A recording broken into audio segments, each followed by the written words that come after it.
Krishna Hare Hare Hare Ram Ram Ram Hare Hare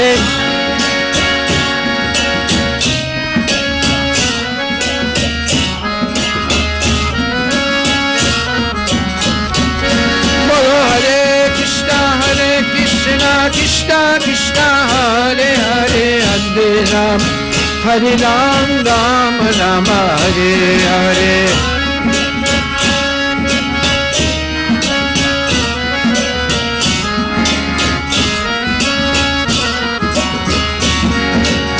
Hare Krishna Krishna Krishna Hare Hare Hare Ram Ram Ram Hare Hare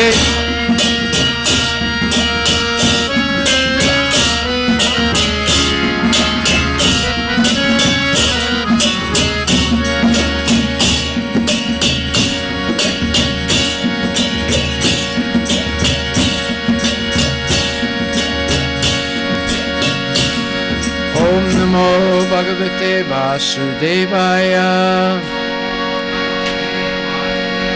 Om Namo Bhagavate Vasudevaya Om Namo Bhagavate Vasudevaya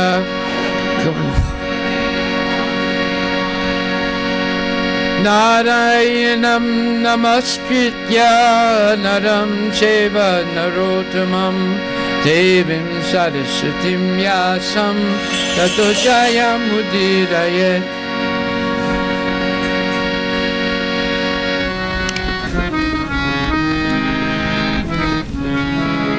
Om Purnamadaha Purnamidam Purnat Purnamudachyate Purnasya Purnamadaya Purnamiva Vasishyate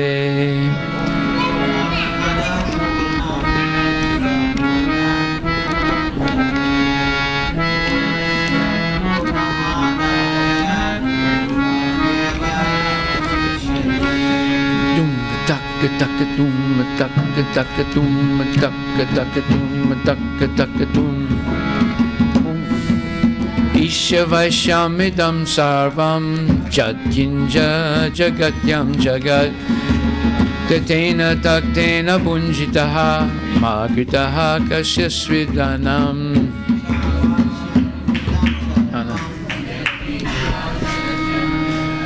Okay, one second. Okay, we'll start all over again.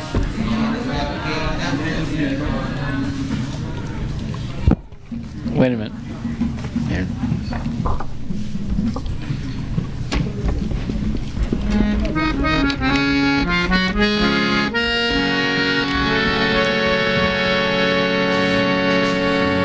Om Purnamadaha Purnamidam Purnat Purnamudachyate Purnasya Purnamadaya Purnat Purnamudachyate Purnat Purnamudachyate Purnasya Purnamadaya Purnamiva Vasishyate Isha Vaishyamidam Sarvam Jatkinja Jagatyam Jagat Tena Taktena Bunjitaha Magritaha Kasyasvidanam.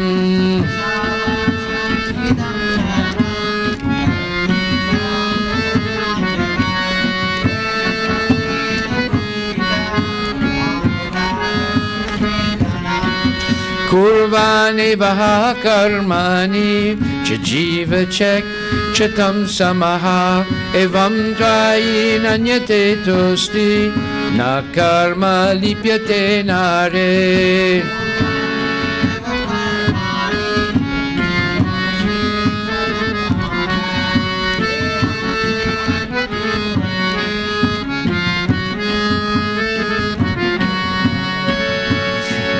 Kurvani Vaha Karmani Jajiva Chek Chatam Samaha Evam Tvayi Nanyate Tosti Na Karma Lipyate Nare.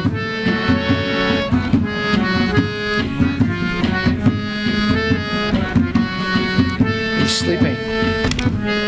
Why don't you go to it? Kurvani vaha karmani chajiva chek chatam samaha evam tvayi nanyate tosti na karma lipyate nare.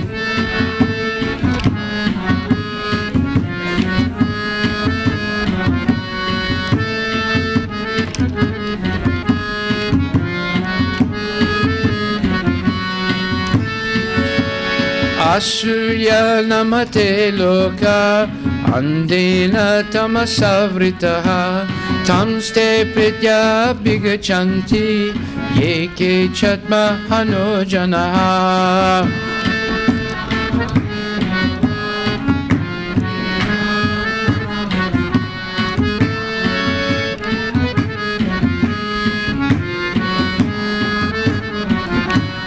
Anejalika manaso jabiyo Nenad evam apurvam purvam asad Tadavato nyaneti tistat Hasmin apumata visvadadati Jalika manaso jabiyo Nenad eva apurvam purvam asad Tadavato nyaneti tistat Tasmin apumata visvadadati Tade jati tanne jati tadure tadvantike tadantarasya sarvasya tadu sarvasya sabhayataha. Tade jati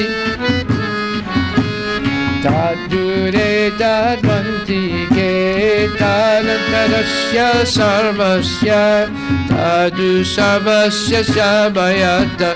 Yasmin sarvani bhutani adveva vijanataha tatra koahama tatat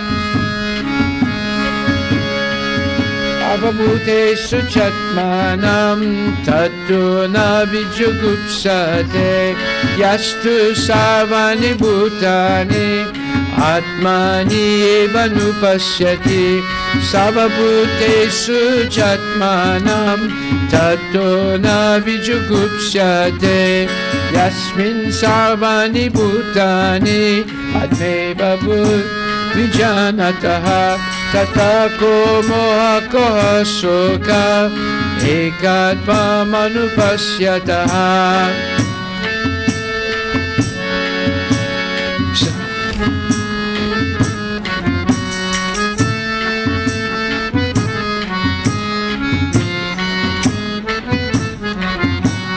Saprayagachukam avrinam asnaviram apapavidam kavimansi paribu swayambhu yatat yatutoritam vidadadach chasvatipyaha samabhyaha.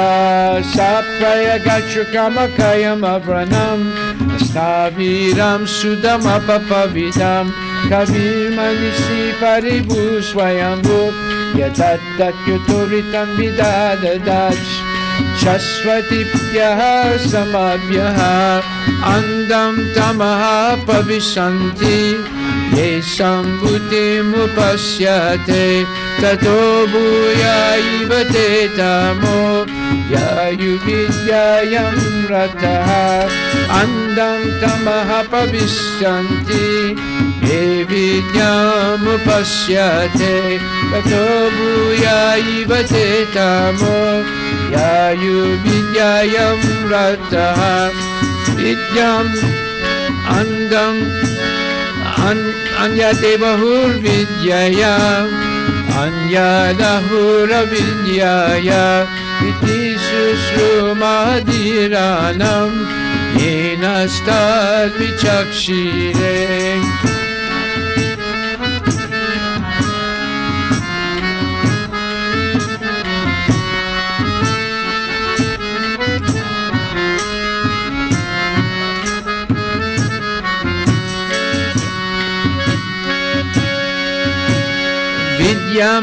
Vidyam cha yas yastad vido bayam saha avidyaya miritum kitva Vidyayamritam asnute.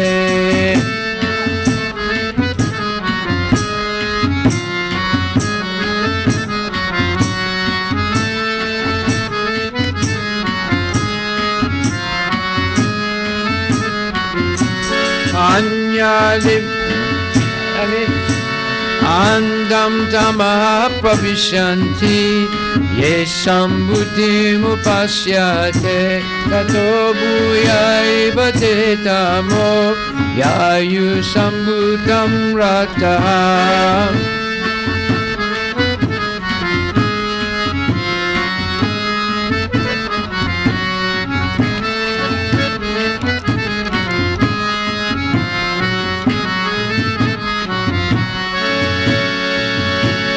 Hiranmayana patrena satyasya tam sukam. I'm sorry. Anyadivahur sambhavat anyadahur sambhavat iti sushrumadiranam yenastad vichakshire.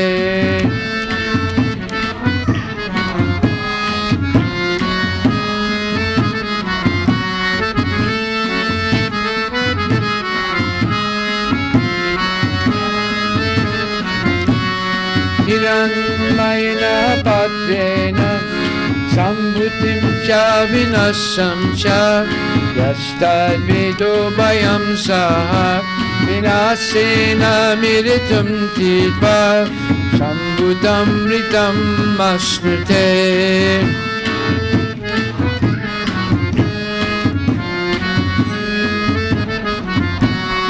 Vinasena miritum tidva sambhutam ritam asnute.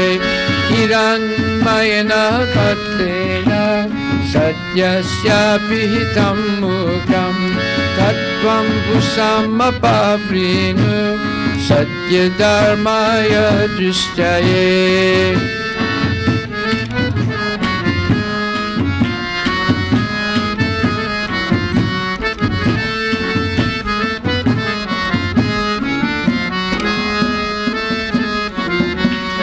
Pusane kaseyama suya prajapatya yuharasmin samuha tejo yarte rupam kayanatamam tejo yarte rupam kayana tamam tate pasyami soyamiso soya so prushaha sohamasmi. Pusane kaseyama suya prajapyat yuharasmin samoha. Okay, this is wrong. The way you have it written here is wrong.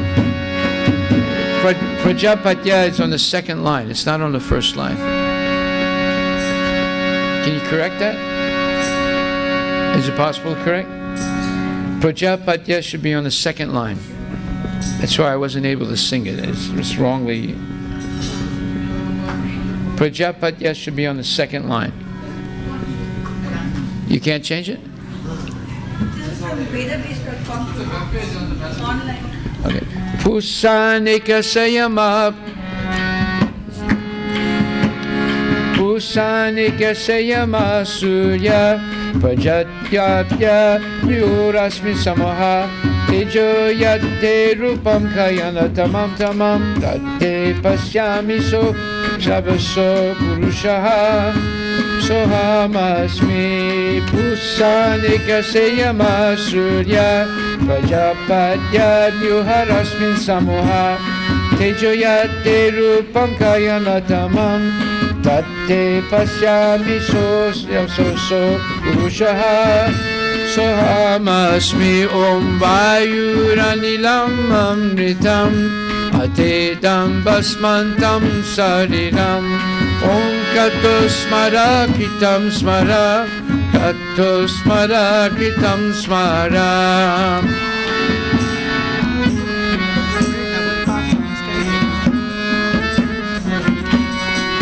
Just put it right here.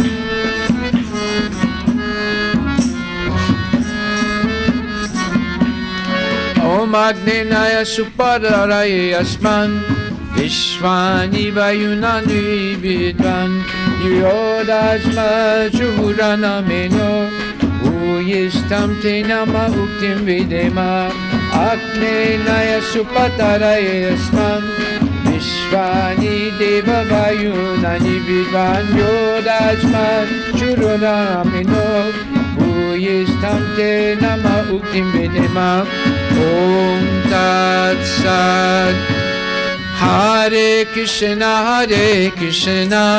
Krishna Krishna, Hare Hare, Hare Rama,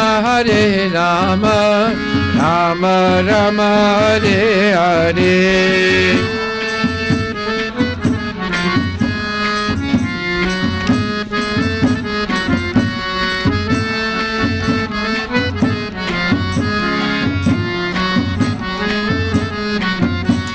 Hare Krishna, Krishna Krishna, Hare Hare, Hare Rama,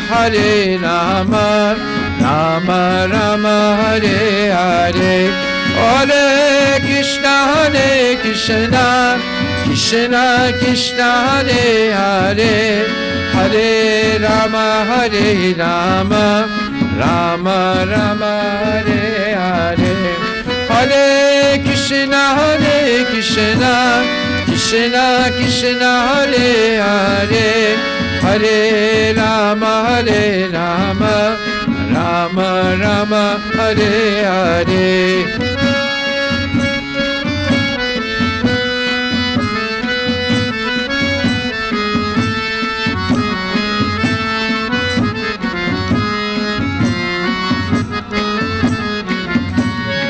Isopanisad ki jai.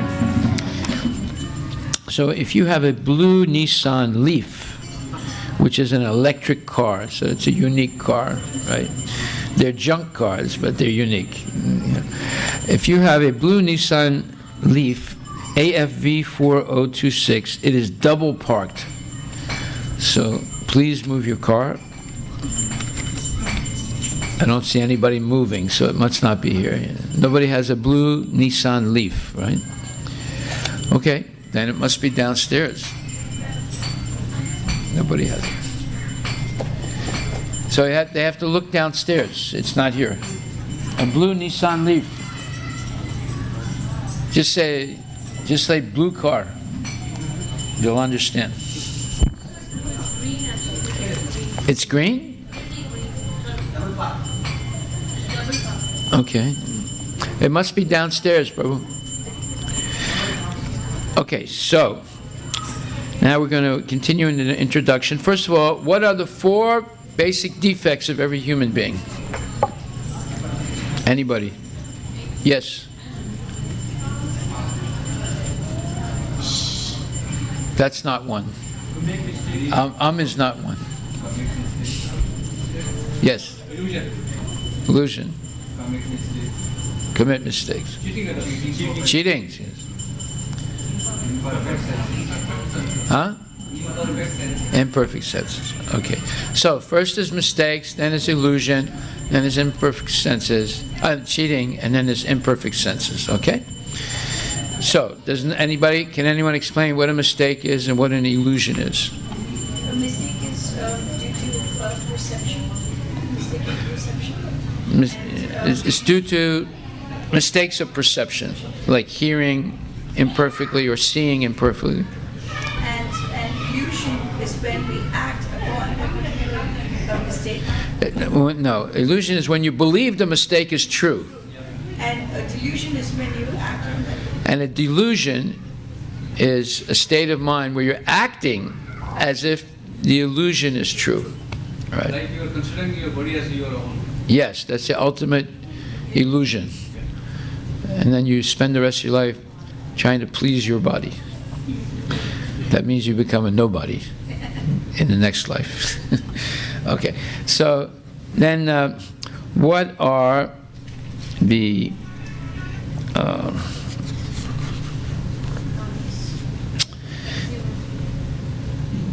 so what, by the way, what does Veda mean?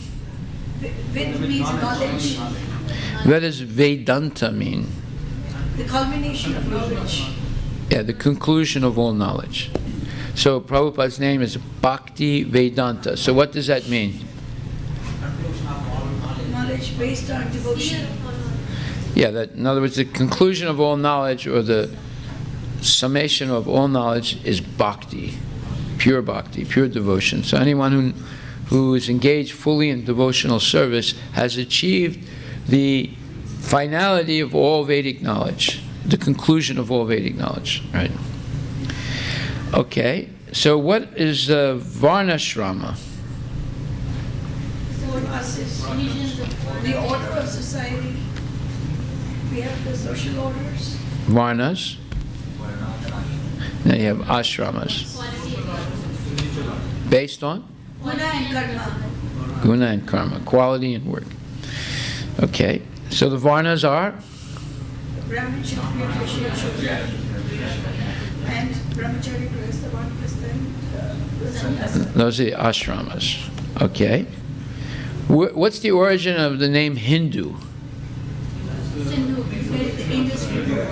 Okay, one at a time, not you all the time. Okay, so let's get some hands. Yes? Most of us give the name to the people who are living in this side of the river, Indus Valley. They couldn't say Sindh, so they said Hind. Yeah. And what did the British, how did the British mispronounce it? No, they said Indus.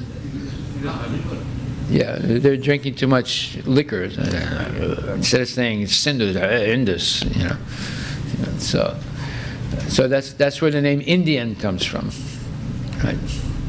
Is Hindu a Sanskrit word? No, it doesn't exist in the Vedas. Okay, then so this Varnashram, is it a religion? It's a culture. How do you differentiate between a religion and a culture?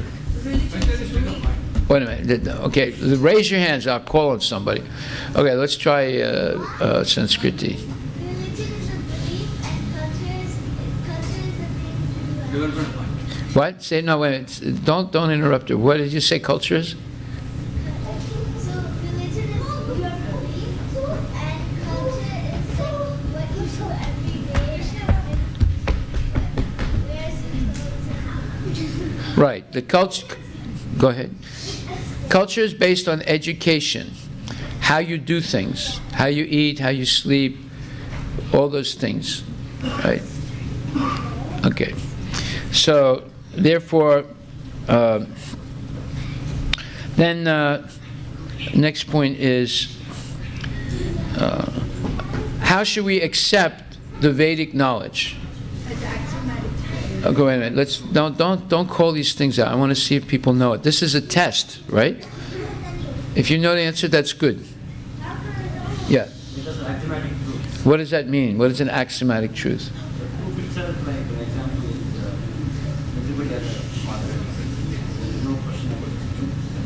Yeah, it's self-evident. You can't argue against it. Right? Okay. So, what does it mean? If it's an axiomatic truth, you can't argue against it. What follows from that? No. What did you say? Nonsense? What? No. What follows? Yeah. Okay. You can say that. Yes, it has authority. You have to accept it. It's not something to argue against. If it's self-evident, you can't argue against it. Okay. All right. Then, but sometimes people argue. Why do they argue? Like, for example, it says in the Vedas that the stool of an animal is impure, but the stool of a cow is pure. That doesn't make rational sense, right? If you say stool of an animal is impure, cow is an animal, then it should be impure. But the Vedas say it's not impure. Now, should we accept what the Vedas say? Because Vedas say both things. They say the stool of an animal is impure, but then it says the stool of a cow is pure. So someone who bases everything on rationality would say this is a contradiction. That means the Vedas are nonsense. They're full of contradictions. Is that true? But because they are already accepting Vedas as the axiomatic truth, so even that statement looks to be contradictory. It's really not. Yes. And if you can prove it, you can chemically analyze cow dung, and you see it that has antiseptic products, properties, right? So there was once a man, he was using his rational sense, and he said, Yamaraj is a Paka Brahmin. Brahmins never touch anything that's impure. So therefore he got the bright idea, every day I'll smear stool on my body, human stool on my body. That way, Yamaraj will never touch me. Even if it's my time to die, he'll come and he'll say, "Ick." It'll go away. So, You're thinking wrong. yes, exactly. His thinking is wrong because Yamaraj got him anyway, right? But he was using his rational sense. So simply by using your rational sense, it doesn't mean you're always going to be right, even though you're strictly rational. A strictly rational person would say the Vedas are full of contradictions. Just like the Vedic mantra, let's take a look at it. Tad ejati tad nejati tad dure tad vantike tad antarasya sarvasya tad du sarvasya shabayata. Krishna says, the Supreme Lord walks and does not walk. He is far away, but he is very near as well. He is within everything and yet is outside of everything. Now, if you use your rational sense, you said, this is nonsense, this is a bunch of gibberish. He walks, he doesn't walk. He's in everything, he's outside of everything. He's far away, but he's near. You'd say, this is nonsense, you know. But it's not. The reason it's not, and the reason why rational sense cannot understand this, is because of the principle Atmavan Manyate Jagat. Write this down. Atmavan Manyate Jagat. Atmavan Manyate Jagat. Atmavan Manyate Jagat means that people see things through the limitation of their own senses and mind.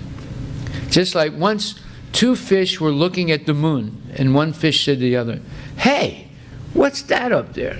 And the other one said, "It's a fish." He said, "Really?" He said, "But how come it's so shiny?" He said, "Because it's a shiny fish, idiot." Oh, now I understand. So you say, so this is called Atmavan Manyate Jagat. People see things through the prism of their own imperfections and limitations. So the two fish think that everything else is a fish. And then he said, "Well, how come it's so shiny?" "Oh, it's because it's a shiny fish, idiot." So, "Oh, okay, now I understand. You know, it's a shiny fish." See, so this and this people do this all the time. Okay, so now what happens is people cannot understand that Krishna has unlimited potencies. Therefore, he can be very far away and very near at the same time. He can walk and not walk. He can be within everything and without everything. Now, you and I can't do those things. We're not capable. We don't have the power to do those things. But Krishna does. Now, unless you accept that Krishna has unlimited powers, you remain an atheist. You won't be able to understand Vedic literature. Because you said, "I can't do it, so how can he do it?" But yet when we hear that he dances with 16,108 gopis, we say, "I want to do that." But before he did that, he lifted up Govardhan Hill with his little pinky, and he was only 6 or 7 years old. So before you can dance with the gopis, you have to first lift Govardhan Parvat mountain. Can anyone lift Govardhan Parvat? No. So therefore you don't dare dance with the gopis. You see? But people don't understand. They don't understand things. So unless you accept that Krishna has unlimited potencies, you remain an atheist. Even if you chant Hare Krishna, you'll still be an atheist because you don't accept he has unlimited potencies. Okay. And you won't understand that he has what's called mutually contradictive qualities. Mutually contradictive qualities.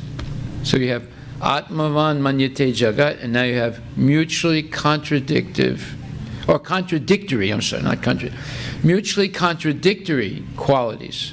Mutually contradictory qualities is mantra 5 of Isopanisad. Tad ejati, ta nejati. The Supreme Lord walks and does not walk. He is far away, but he is very near. Well, now let's analyze this first line of mantra 5. He walks and does not walk. What does that mean? I'll explain it because you need to hear this first, and then you'll be able to understand it. He doesn't walk like us. He doesn't have legs made of muscles, tendons, mucus, bile, stool, urine, ligaments, and so forth, bones. His legs look like our legs, right? But they're not like our legs.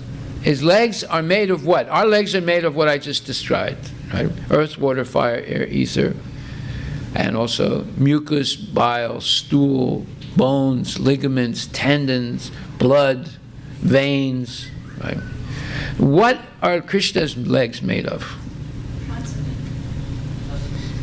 Huh? Who said that? What? Sat Chit Ananda. Sat means eternity, Chit means full knowledge, and Ananda means bliss. So his vigraha, his form, or his sarira, in Hindi and Sanskrit, but in Sanskrit the correct word is vigraha. His form is not made out of earth, water, fire, air, ether, mind, intelligence, false ego. No. It's made out of Sat, Chit, Ananda. Right? So, when it says he walks and doesn't walk, he doesn't walk means he doesn't walk like us with these type of legs. His legs are different. Now, how do we know? Well, if you read Srimad Bhagavatam, the history of Vamanadev was a little guy, like there's a midget, right? And he appears before Bali Maharaj, and Bali Maharaj says, what do you want? He said, give me 3 steps of your kingdom. He said, that's nothing. You're just a little guy. He said, that's all right. I'm satisfied with 3 steps. He said, all right. So the first step he takes, he covers half the universe. Although that means he has a leg. It looks like our leg, but it's not like our leg. Because he can stretch it with 1 step, half the universe. And the other step, he covers the rest of the universe and oversteps it and cracks the covering of the universe. There are 7 coverings of the universe: earth, water, fire, air, ether, mind, intelligence. Each one is 10 times bigger than the other. Now the question is, why is each universe enveloped in 7 layers like this? And each layer is 10 times longer than the other. In other words, the universe itself is 4 billion miles in diameter, according to the Vedas. But the coverings of the universe are even much bigger than that, much longer than that. Now, why are there coverings of the universe? Yes. Because Earth is made up of those things, we're made up of those things. Because it's just like when, let's say you go to Home Depot, right? And Home Depot, or let's say, Home Depot, it's got these big shelves. Have you ever seen those big shelves in a Home Depot? You know, and the products that you want to buy are on the ground, on pallets, right? And you pick them. But then they have more products, but they're up on the higher levels. That's called the stock. That is, when they sell the things on the lower levels, then they go and pick from the higher levels and put it down on the lower levels. So it's the excess stock. Well, those coverings of the universe, where do you think all the hydrogen comes from that's in the ocean? And the oxygen. Each molecule of water is called H2O. Now, do you know how much water there is in the ocean? You know how many molecules of H2O there are in the ocean? You can't even imagine. It's an unlimited amount, right? But it has to come. If I was going to make water in the laboratory, right, I would have to get some hydrogen, I would have to get some oxygen, right, and then I would have to put it together somehow in a test tube with pressure and heat and whatever, and then all of a sudden, poof, comes together. Hydrogen by itself is an explosive. Oxygen by itself is also an explosive, right? Well, it can, okay, whatever. But when you put them together, it's a neutral product, right? One hydrogen atom, two atoms of oxygen come together. It's a neutral product, and it's good for you. But if you like inhale hydrogen, it's not good for you. If you inhale pure oxygen, it's not really good for you either, right? So this is some mysterious thing. Now, where did all the hydrogen come from? If I have a small laboratory and I want to make H2O, I have to go and buy some hydrogen and I have to buy some oxygen, right? Now, where did all the hydrogen and oxygen come from that's in the ocean? Yes, that's true. That's true. But where did he put it? Where's the stock? The coverings in the universe. That's where it's all coming from. All this matter that you see here, it's stocked outside on the edge of the universe, and whenever there's more need for it, it comes in. You see? Okay. So Krishna, unless you accept that Krishna has unlimited potencies, you remain an atheist because you can't understand any of these subjects, any of these statements in the Vedas. And the Vedas are like this. Whenever there's some contradictory statement, it's to help you understand that Krishna is different than us. He walks and doesn't walk. He walks like us, but his walking is different than ours. He can stretch his foot and touch the universe. You can't even stretch your foot to your nose, right? You can't even stretch your foot to your nose, but he can stretch it to the end of the universe, okay? And beyond it. So, therefore, he walks and doesn't walk. The only way you can understand he doesn't walk like us. His walking is different. His legs are different. His body is not material. Anything material is limited in 3 dimensions. Those dimensions are? Huh? Length, width, and height. Okay? Length, width, and height. That's called 3-dimensional space. But the spiritual world is 4-dimensional. What's that 4th dimension? Unlimited time, unlimited length, unlimited width, unlimited height. Unlimited. So how can we understand Krishna when our time-space module is 3-dimensional, but Krishna is 4-dimensional? So we have to be able to access that 4th dimension to be able to understand Krishna. And you can do it by expanding your consciousness. Just like Krishna expands his leg, you can learn to expand your consciousness to enter into the 4th dimension. But you have to be completely purified of all material desires. And that happens by regular attendance in the class, hearing and chanting. And chanting 16 good rounds and so forth. Eventually you become free of all material desires, and then you can enter into this 4th dimension where you actually can understand much more about Krishna. Right now we can understand very little because of the way we are Atmavan Manyate Jagat, which means Atmavan Manyate Jagat. What does it mean? What does it mean, Prabhu? Yes. What does it mean? Okay, look, you should definitely take notes, right? You should definitely take, yes. People see the things with the limitations of their own senses. Yes, they see in terms of their own limitations. Yeah. So if they hear Krishna has 16,000 wives in Dwarka and he has a separate palace for each wife, and with each wife he has 10 children, and in each palace he's doing something different, they said this is fairy tales. This is, Walt Disney all over again. Right? It's because they can't do it. They can't even have one wife and one house, and talking about 16,000. So therefore they say it's all fairy tales. Because they can't imagine that somebody can be so powerful. So unless we accept that Krishna has unlimited power, we remain atheists. Okay, Sanskrit, what did you want to say? You want to scratch your back or what? Or you going like this? People think that it's a fairy tale because of Because what? Yes, they're limited. The senses are imperfect, and they have limited perception. Okay. Now, next.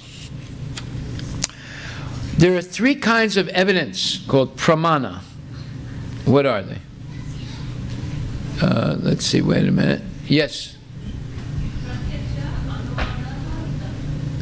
Can you explain what they are?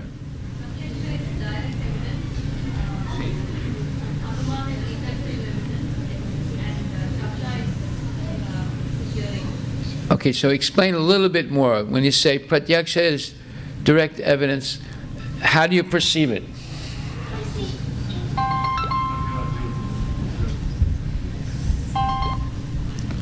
Huh? No, pratyaksha. You perceive pratyaksha with your senses. Okay? But we know that the senses are what? Imperfect. So you'll never arrive at perfect knowledge through pratyaksha. You'll arrive at some knowledge, but it'll never be perfect. Okay? What is anumana?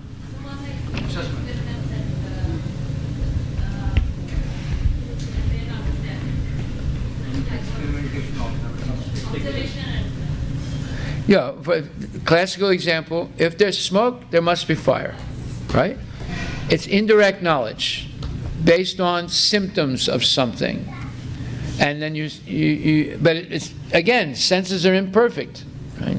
Or classical example is the city is on the river. How do you understand that? I mean, you can analyze it 100 different ways, but you'll never know what the right answer is unless somebody comes from that city, and then they can tell you exactly how it's on the river, right? So anumana is also imperfect.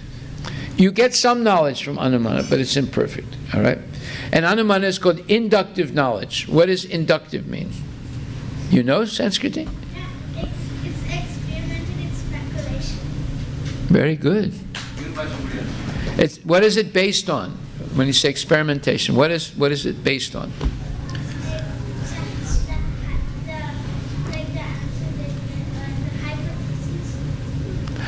Yeah, I'm going to explain a little bit more. Did you want to? Can you answer that?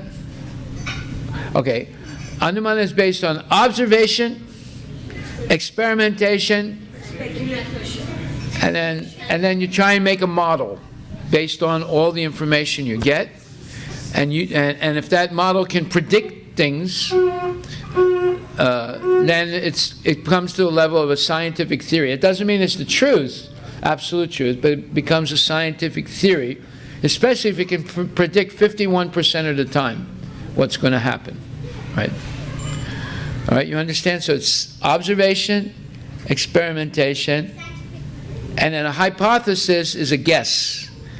But it's an intelligent guess, right, based on experimentation and things. For that to happen, we should have a pattern in the past, right? What's that? There should be some pattern in the past, so that based on the pattern, we draw our observations and we predict something. Yeah, you try and see a pattern in all the evidence that you gain through experimentation, and it becomes a model. You know, just like Niels Bohr's atomic theory. You know, there's a nucleus and there's electrons and protons and things. So he built up a model, right? And it's a good model, but it doesn't explain everything, right? Yeah. It's more like a regressive analysis that you find the stats. What? Is it more like a regressive analysis?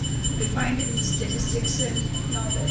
Okay, now you're using big words here. Regressive analysis. Okay. What do you mean by a regressive? You know, after you collect information, then you try and figure out? Hypothesize what's going to happen in it's like a predictive model. So we hypothesize what's going to happen in the future based on the patterns of the past. Yes. So Yeah. you see stock market, for example, that if it has performed so and so, it's maybe projected around 5 years from now. And Yeah. Yeah, exactly. Exactly. Okay. So, then what is Sabda? Vedic knowledge is Shabda Brahman. Yeah, but when we say Sabda Brahman is Shruti, what does it mean? It's through hearing become a bona fide spiritual master. Yes. You receive this sabda by hearing. And sabda is transcendental sounds, information coming from the spiritual world. It's not material. Right? Now, your ear is material. Your mind is material. But if you listen submissively, you can still understand. But if you listen with a what you call a highly critical and let's say a mind full of doubts, then you won't understand. But if you listen humbly, and when there's something you don't understand, you humbly ask a question, then it's possible you can understand, even though we have an imperfect mind and imperfect senses. Just like we gave the example of the kitab and the kalam. Who knows the example of the kitab and the kalam? I know you know it, but anybody else? These were things we talked about last night. Come on, take notes. Basically, a mother telling a child to read, talk, she goes to school, somebody asks. It's basically learning from a mother. Yeah, learning from a bona fide authority who's honest. It's not like an American soldier in Tokyo, right? That was another thing we talked about yesterday. So, the mother's not going to lie to her child. She said, yeah, this is a ya kitab hai. Yeah. She doesn't say ya kalam hai. You know, this is a pen. No, this is a book. So, even though our senses are imperfect, if you receive knowledge from a bona fide source, from a bona fide person, and you simply repeat it, your knowledge is perfect also. If you incorrectly repeat it, that's your mistake. But if you correctly repeat it without any speculation, without adding or subtracting anything to it, then your knowledge is perfect. You see? And that's the Vedic way. The Vedic way is not finding new twists. Vedic knowledge is very traditional. You don't have to experiment, you don't have to add anything to it, you don't have to subtract anything. It's already perfect. You just have to know how to repeat it honestly. And you'll see, it works every time, if you repeat honestly. Okay, so now we're going to go forward.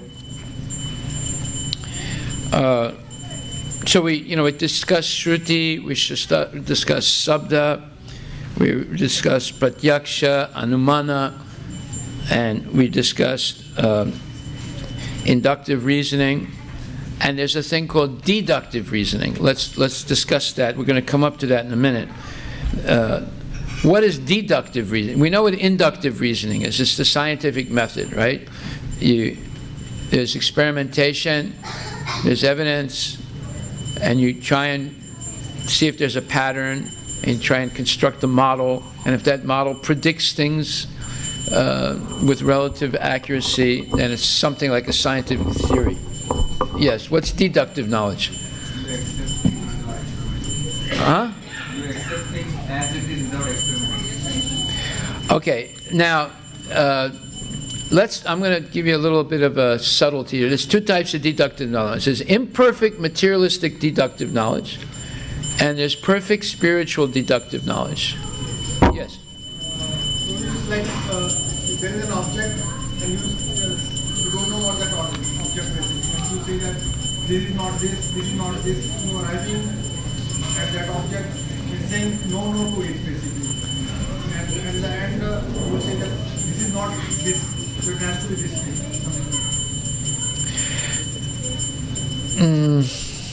Could be like an axiomatic. That is like nyaya. That's a logical approach. But no, deductive reasoning is different. You begin with? Deductive reasoning could be something like an axiomatic. There's a statement made, the axiomat has to no questions asked. Okay. That is the spiritual deductive reasoning. Now, what is the material deductive reasoning? Yes, bro. Loud. For example, in mathematics, 1 plus 1 equal to 2. Right? There's no proof for it. You don't accept this as an axiom. And then from that, you can understand everything. Oh, I have one pen, another pen, zero, single pen. I have one coin, another exactly mine. So there's no proof for that axiom. So you accept that as a basic truth. Yes. In other words, basically, you begin with a guess. You say, I think there's water on the moon. Now I can use deductive reasoning. If there's water on the moon, then there should be vegetation. If there's vegetation, then there's a possibility that there's fish, there's oxygen, there's this, there's that, right? Now, when you go to the moon, you'll see if your deductive reasoning was right. But if you go there and you don't find any water, then the whole thing is zero, right? That's material deductive reasoning. Now, what Prabhu said is a little bit higher quality material deductive reasoning. You start with something, 1 plus 1 is 2. So you get one apple and you get another apple, and you put them together, you have 2 apples, right? So therefore, you can make that into an abstract with a figure called a line like this that's vertical, and that's a 1. And there's another line like this, vertical, it's another 1, and in between you put a plus sign, and then after you put an equal sign. So now you have an abstract representation of 1 plus 1, 1 apple plus another apple equals 2 apples, right? It becomes 1 plus 1 equals 2. Now that's called a language. That language is the language of mathematics. It begins in reality, but then they abstract it with these figures, this 1 and a plus and a 1 and an equal sign and a 2, right? And then from that you can deduct other things. If 1 plus 1 equals 2, then 1 plus 1 plus 1 would equal 3, right? So then you mathematically, you can do research with mathematics. This is what Maxwell did. Maxwell is a British scientist and mathematician and physicist. He figured out through mathematics that there's such a thing as electromagnetic waves, but he didn't experiment. The mathematics showed it to him, and he was smart enough to see it, but he didn't understand exactly what it was. But he knew that there's something there, right? So a lot of things are discovered through deductive reasoning in abstract. So mathematics is an abstract language. It starts in reality, but then they translate it into little signs and things, and then they use logic and so forth, and then they find things with it. They experiment and they find things. Okay, but that is material deductive reasoning. But the spiritual deductive reasoning, you begin with the axiomatic truths, the self-evident truths in the Vedas. Just like the Vedas say, Dehavato vishayam pumsa sangat tesu bhajayate sangat sanjayate kama kama krodha bhajayate krodhahad bhavati samoha samaha smriti vibrama smriti ramsat buddhinaso pranasyati. It says, while contemplating the objects of the senses, one develops attachment. As the attachment develops and contemplation of the object increases, one develops desire and lust. When lust is frustrated, anger arises. When anger arises, there's delusion. When there's delusion, memory gets scrambled. When the memory gets scrambled, intelligence is lost. When the intelligence is lost, you begin reckless, self-destructive behavior, or you fall down into the whirlpool of material life. Now, this is an axiomatic fact. It was true thousands of years ago. It's true today. It'll be true 10,000 years from now. Right? And we see it in human behavior. So, if you begin with that as an axiomatic truth, you could become the greatest psychologist, the greatest sociologist in the history of mankind. You see. You don't have to do any experimentation. It was already experimented previously, and they wrote it down. Dayuto vishayam pumsa tesu sangat sangjayate kama. And all you have to do is just assimilate that knowledge and wisdom that's there in the Bhagavad Gita in 2 verses. You could become the greatest psychologist and the greatest sociologist in the history of this world.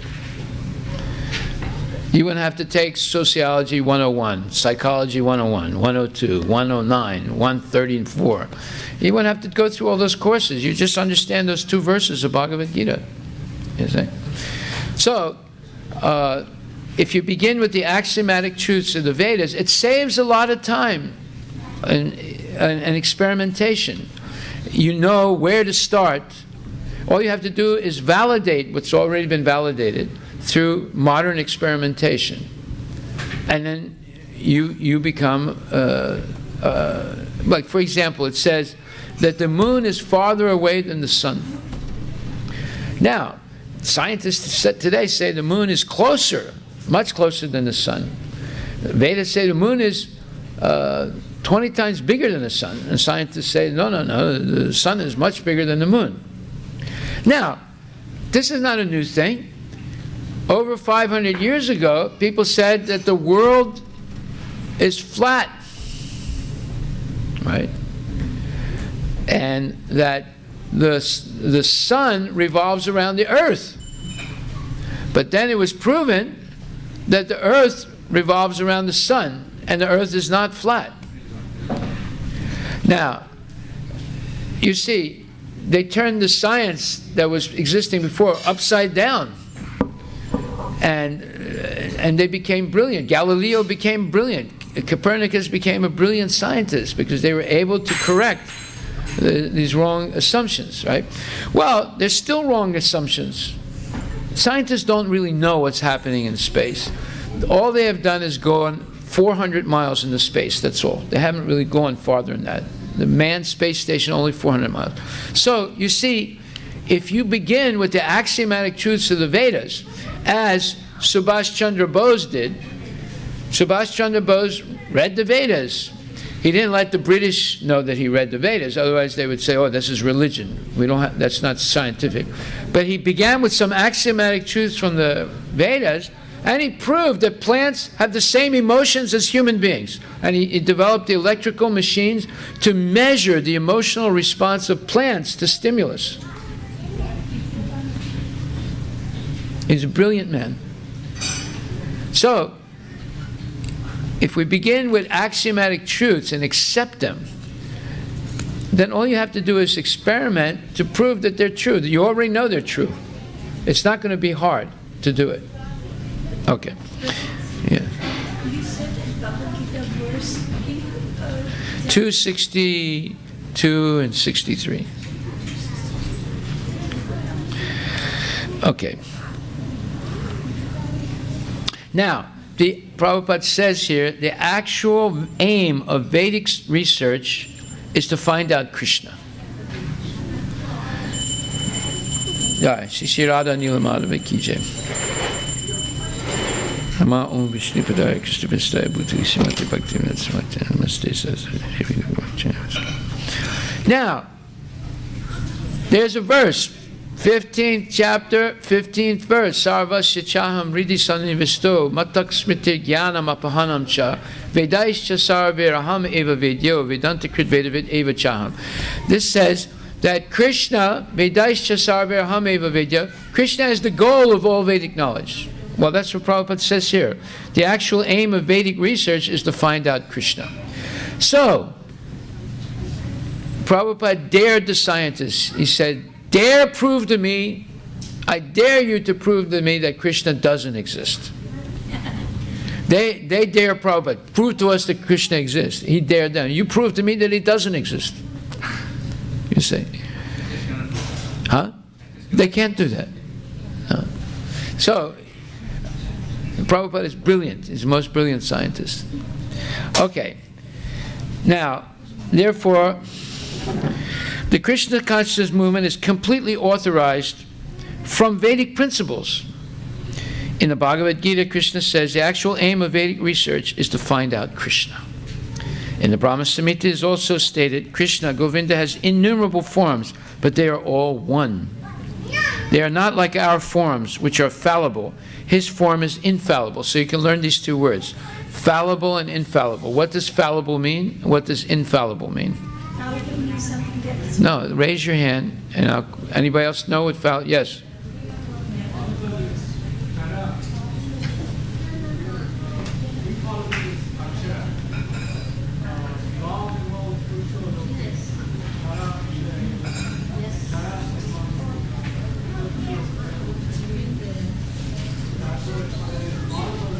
Which verse is that? I forgot which number it is meaning, but Father told me that one who is in the material platform, there are two kinds of people. One is followable, the other one is infallible.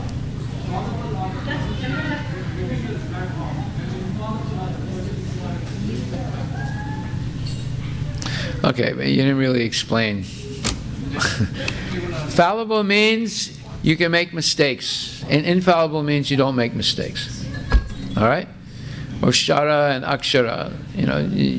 Infallible means there's no mistake. That's why Srimad Bhagavatam is Amala Purana. Amala means there's no mistake. So it's infallible. Whereas Ramcharitmanas is fallible. There are a few mistakes in it. Not a lot, but there are a few mistakes in it. So it's not Amala Purana. But Srimad Bhagavatam is Amala Purana. There are no mistakes in it. And and fallible means you make mistakes. You're vulnerable to making mistakes. Okay. So here it says, they are not like our forms, which are fallible. His form is infallible. In other words, Krishna's form is. My form has a beginning, but his form has no beginning. Yeah. Our body has a beginning. So anything has a beginning has an end. But our soul has no beginning, therefore it has no end. And Krishna's body has no beginning and end because it's not material, it's spiritual. My form has a beginning, but his form has no beginning. It is ananta. So what does ananta mean? No end. No end to it. Right? And his form, so many multiforms, have no end. My form is sitting here and not in my apartment. You are sitting there and not in your apartment. But Krishna can be everywhere at one time.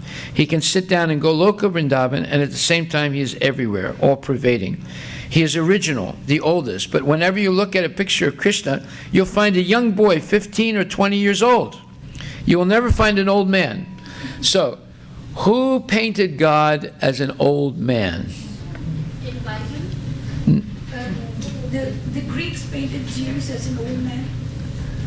Yeah, but no, yes, it's true. But has anyone ever been to the Sistine Chapel?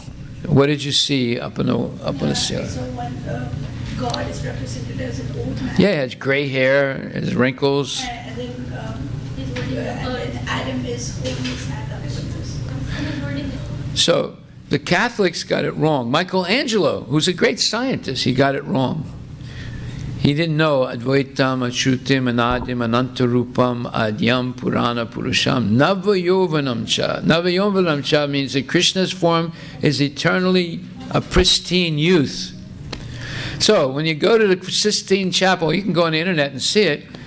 You see this fantastic representation of God on the ceiling, right? It's all wrong. Krishna never gets old. You see? Yes. Okay, you got to speak louder. We can't hear. Stand up and speak. Stand up. We also read that Krishna is Sankalpa. Apapam vidam. Prophylactic and antiseptic. Is that what you were going to say? In Krishna Sankalpa, we read one sentence where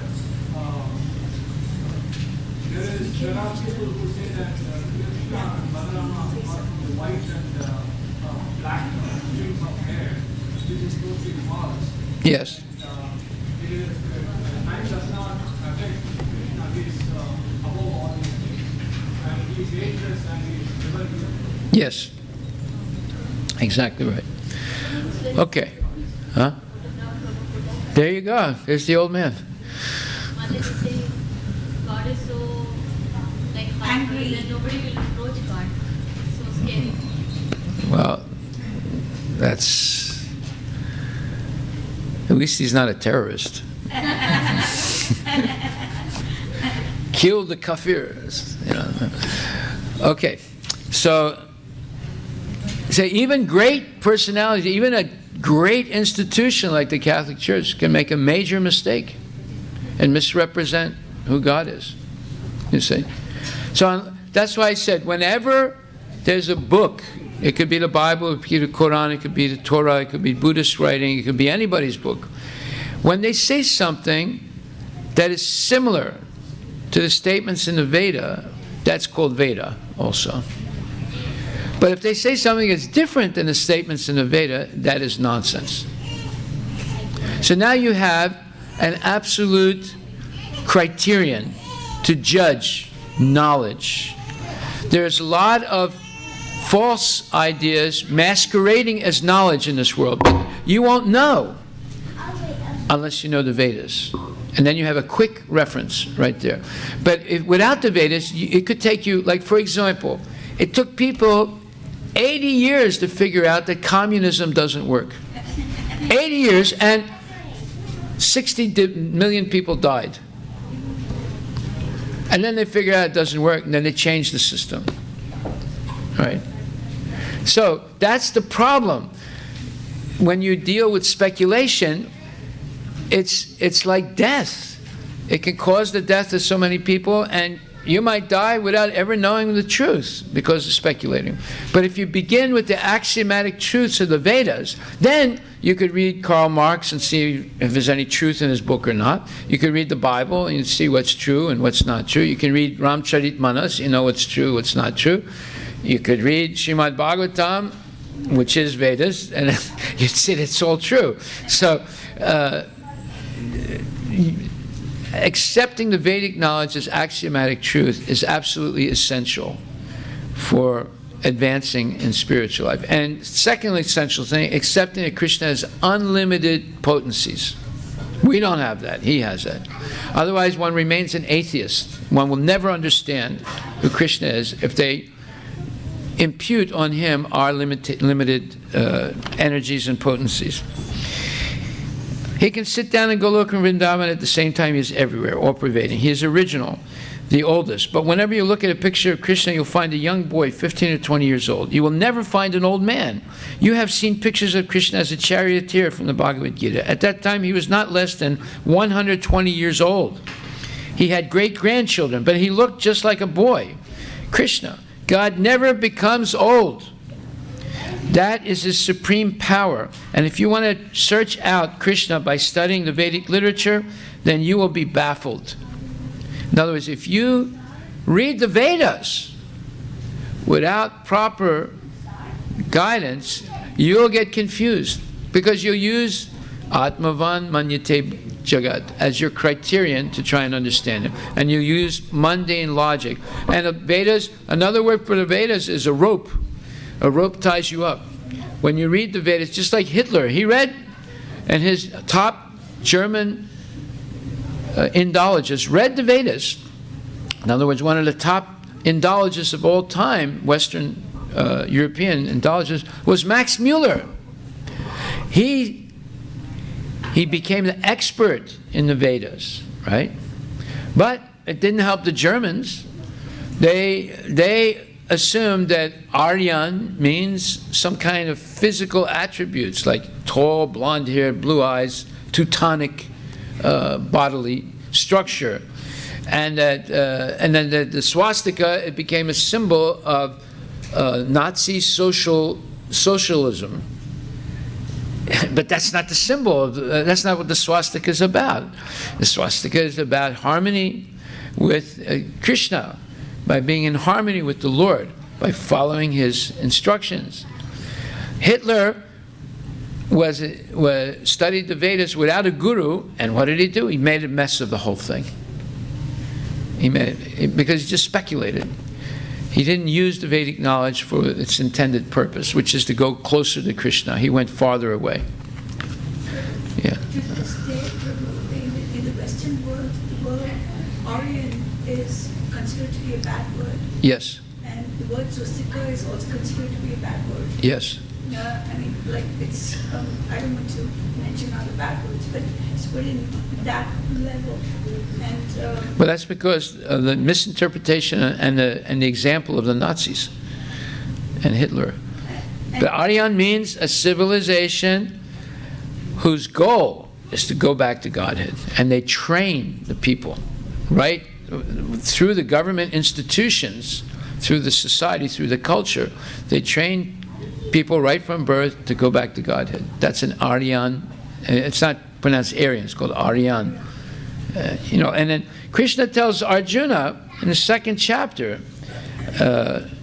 he says to him, I think it's verse number 2 or 3, Anarya justam asvargam akirti karam Arjuna. He says, my dear Arjuna, how have these impurities of thoughts come upon you? They are not at all befitting a man who knows the value of life, who knows Aryan life. So he says, Anarya, this is not Aryan, the way you're acting, giving up your duty, refusing to follow my order. They lead not to higher planets, but to infamy. Akirti karam Arjuna. Akirti means infamy. And karam means the cause of infamy. You're not acting as a genuine Aryan. What is Aryan? In the 2nd chapter, 2nd verse, in the purport, persons who have no knowledge of liberation from material bondage are called non-Aryans. Okay? Although Arjuna was a Kshatriya, he was deviating from his prescribed duties by declining to fight. This act of cowardice is described as befitting the non-Aryans. Such deviation from duty does not help one in the progress of spiritual life, nor does it even give one the opportunity to become famous in this world. Lord Krishna did not approve of the so-called compassion of Arjuna for his kinsman. The word Aryan is applicable to persons who know the value of life and have a civilization based on spiritual realization. That's the real meaning of the word. But Hitler turned it upside down and made it look like something nasty and mean and wrong. See? Because he studied the Vedas without a proper guru. Therefore, if you try and study the Vedas on your own or with an improper guru, you get tied up. That's the second meaning of the word Veda. Veda means knowledge, but another meaning of it is a rope that ties you up. You get tied up in all kinds of contradictions. You become Kali Pili. Yeah. And if you want, and if you want to search out Krishna by studying the Vedic literature, then you will become baffled. It may be possible, but it's very difficult. But you can very easily learn about him from his devotee. His devotee can deliver him to you. Here he is, take him. That is the potency of Krishna's devotees. Originally, there was only one Veda, and there was no necessity of reading it. People were so intelligent and had such sharp memories that by once hearing from the lips of the spiritual master, they would understand. They would immediately grasp the whole purport. But 5,000 years ago, Vyasadeva put the Vedas in writing for the people in this age, Kali Yuga. He knew that eventually the people would be short-lived, their memories would be very poor, and their intelligence would not be very sharp. Therefore, let me teach this Vedic knowledge in writing. He divided the Vedas into 4. There was only one Veda originally, but he divided it into 4. Rig Veda, Sama Veda, Atharva Veda, Yajur Veda. Then he gave the charge of these Vedas to different disciples. And each one started a parampara. One was Dvi Vedas, and the other one was Tri Vedas, and the other one was Chatur Veda. The different schools knew either 1 or 2 or 3 or 4 Vedas, and they passed it on from one to another, and they kept it preserved without, any loss. Right? He didn't entrust the whole Vedas to one person. He entrusted it to different groups of people, and they kept it alive by recitation, regular recitation. Just like if we do things right, by the end of this course, you'll be able to recite the Isopanisad by heart. Right? So you will become Isopanishadi. We can add at the end of the Huh? we can add at the end of the name. So on to Isopanishadi, yeah. There's Granthi, there's Isopanishadi, yes. Okay. They would immediately grasp the whole purpose, but 5,000 years, okay, so then he gave charge of these Vedas to his different disciples. He then thought of the less intelligent class of men, Stri, Sudra, and Dvijabandhu. He considered the women class, the Sudra class or worker class, and Dvijabandhu the fallen Brahmins. Dvijabandhu refers to those who are born in a high family but who are not properly qualified. A man who is born in a family of Brahmana but is not qualified as a Brahmin is called Dvijabandhu. For these persons, he compiled the Mahabharata, called the History of India, and the 18 Puranas. These are all part of the Vedic literature. The Puranas, the Mahabharata, the 4 Vedas, and the Upanishads. The Upanishads are part of the Vedas. Then Vyasadeva summarized all Vedic knowledge for scholars and philosophers in what is called Vedanta Sutra. This is the last word of the Vedas. Vyasadeva personally wrote the Vedanta Sutra under the instructions of Narada, his Guru Maharaj, or spiritual master. But still he was not satisfied. That is a long story described in Srimad Bhagavatam. Vedavyasa was not very satisfied even after compiling many Puranas and Upanishads, and even after writing the Vedanta Sutra. Then his spiritual master Narada instructed him, you explain the Vedanta Sutra. Vedanta means ultimate knowledge, and the ultimate knowledge is Krishna. Krishna says that throughout all the Vedas one has to understand him. Vedanta krit Vedavit eva chaham. Krishna says, I am the compiler of the Vedanta Sutra and I am the knower of the Vedas. Therefore, the ultimate objective is Krishna. That is explained in all the Vaishnava commentaries on Vedanta philosophy. We Gaudiya Vaishnavas have our commentary on Vedanta philosophy called Govinda Bhasya by Baladev Vidyabhusan. Similarly, Ramanujacharya has a commentary and Madhvacharya has a commentary. The version of Sankaracharya is not the only commentary.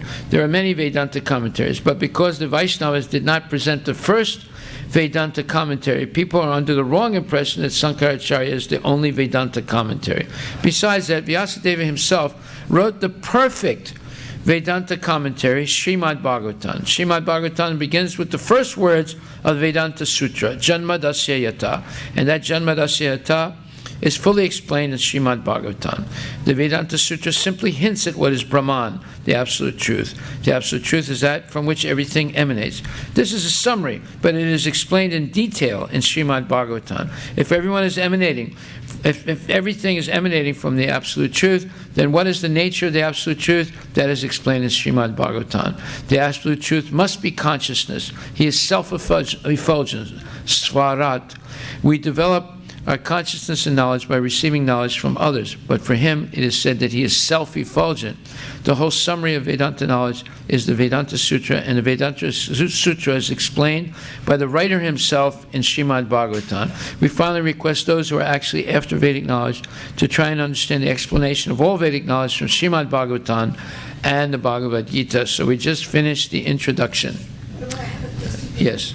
Why is it mentioned that there's 3 or women are considered as the less intelligent class? Well, first of all, let me ask you a question. Who are the Sudras and who are the Dvijabandhus? The Shudras are the ones the Well, which gender are they? Which gender are they?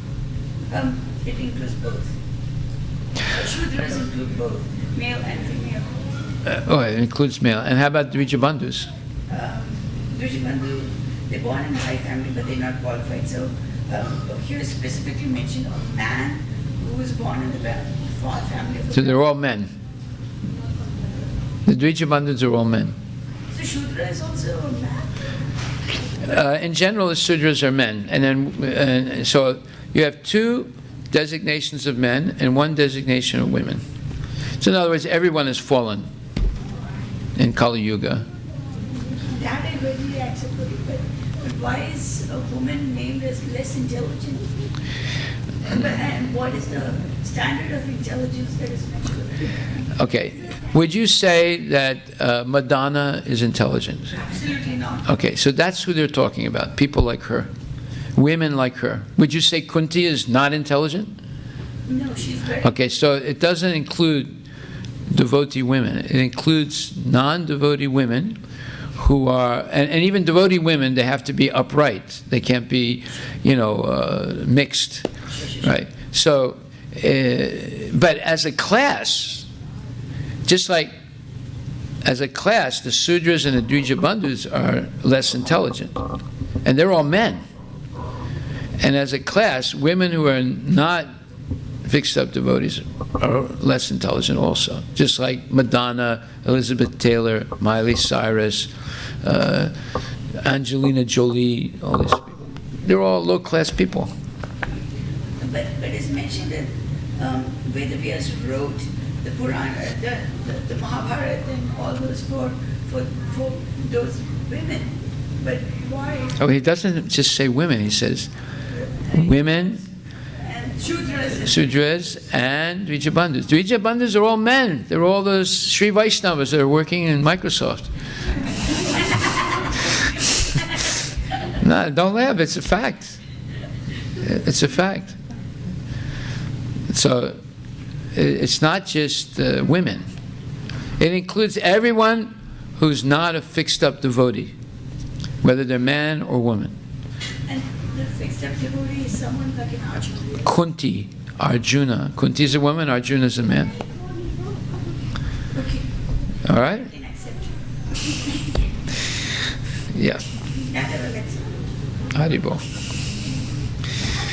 Okay, we'll stop now. We'll stop now and continue. One time I was reading the Bhagavad Gita and I read that verse. Mamhi partavya pasritya tepi su papayona Sri Sudra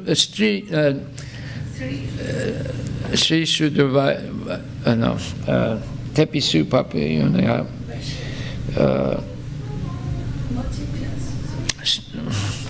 Okay, one second.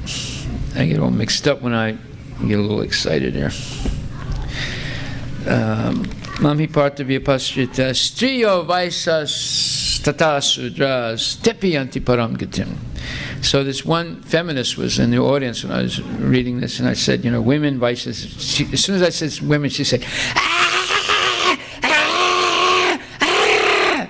she didn't stop screaming for about 5 minutes. So we just waited patiently until she stopped screaming. And then I asked her, I said, is there something wrong? She said, I can't believe what you just said. I said, what is it that you can't? You said that women are less intelligent? I said, well, it doesn't only say women. It says merchants and workers. Those are all men. So I'm not saying you did the same thing as her, but you were aiming at the same point. It doesn't just say women alone. It says the Sudras and the merchants, and they're all men. It basically means anyone who's not a fixed-up devotee. So we would not say that Kunti or Sita Devi or Radharani or Mother Yasoda are less intelligent, right? They're most intelligent because they're Krishna conscious. And we would not say that Nanda Maharaj or Balaram are less intelligent. No, they're pure devotees. But we would say that Michael Jackson is a nonsense, as much as Elizabeth Taylor, right? So that's who they're talking about here. These are fallen persons, just like the fallen Brahmins. Hare Krishna.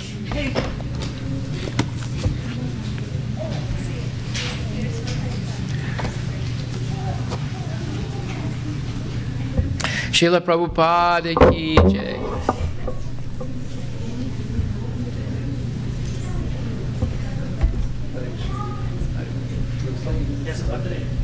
Oh, his cake is there. Cake's there. Where's the cake? Where's the cake? Oh, this cake.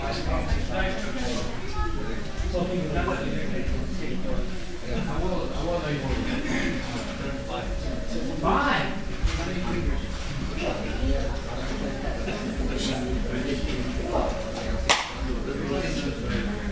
One-year-old kid. How is this possible? Where did it go?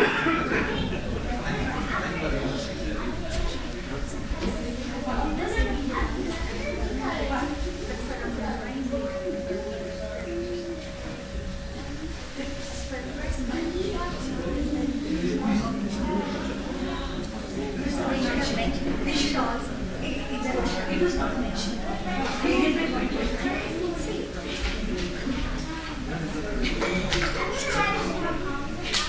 Me too.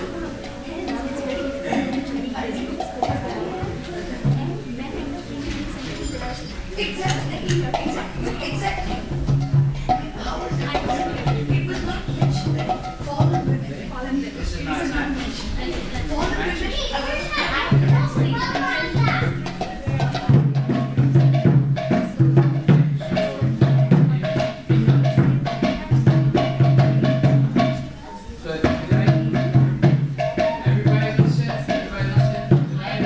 Vihan's birthday.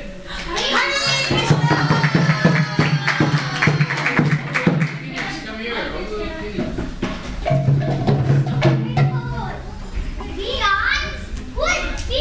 All wish Vihan happy birthday with a nice cake. Hare Krishna to you. Hare Krishna to you. Hare Krishna, dear Vihan.